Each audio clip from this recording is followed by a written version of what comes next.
এটা শোনা কথা, যেহেতু আমরা স্পটে ছিলাম না।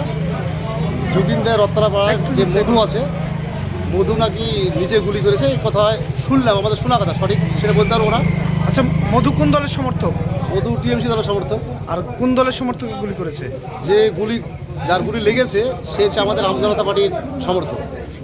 কেন গুলি করলো? কি কারণে গুলি করেছে? এটা তো কিছু বোঝা যাচ্ছে না। আজকে তো কোনো ঝামেলা নেই, কিচ্ছু নেই। বিষয়টা হচ্ছে যে শফিকুলকে গুলি করেছে, সেই শফিকুলের একটা পোলট্রি ফার্ম আছে, সেই পোলট্রি ফার্ম থেকে বাড়ি যাচ্ছিল। বাড়ি যাওয়ার পথে তাকে হঠাৎই গুলি করেছে। এবং কী কারণে করেছে, যেহেতু ওদের কোনো ঝামেলা নাই এবং দলের কোনো ঝামেলা নেই, কিচ্ছু নেই, এখন এদের পারিবারিক কোনো ঝামেলা আছে কি না সেটাও জানি না। আচ্ছা, গতকাল রেজাল্ট প্রকাশ হয়েছে, তা নিয়ে কি কোনো বিবাদ? করেছে সেটা শুনছি যে মধু করেছে। সেটা কি কোন পার্টি? সেটা টিএমসি পার্টি। গতকালকে ভোটের রেজাল্ট হয়েছে, তারপরে কি কোনো বাকবিতণ্ডা বা কোনো রেষারেষি? না, কোনো ঝামেলা হয়নি, কোনো রিসার্চ কোনো আয়োজন, খাবারের আয়োজন বা কোনো না না না, ওইসব কিচ্ছু হয়নি। কোন পার্টি করে? এই আমজনতা করে। এর নাম কি? শফিকুল ইসলাম। কেন গুলি করলো, কি এর ব্যাপার ছিল?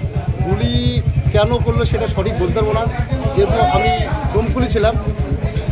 আর যেহেতু গুলিটা হয়েছে যোগিন্দের রত্তলাপাড়াতে, শফিকুল পোলট্রি ফার্ম থেকে বাড়ি যাচ্ছিলো, বাড়ি যাওয়ার পথে মধু হঠাৎ গুলি করে, এই কথা শুনলাম। আপনার নাম কি? আমার নাম মোহাম্মদ জাকির হোসেন। আপনি কি কে? আমি ডোমকুল টাউন সভাপতি কিসের? আমজনতা পার্টি।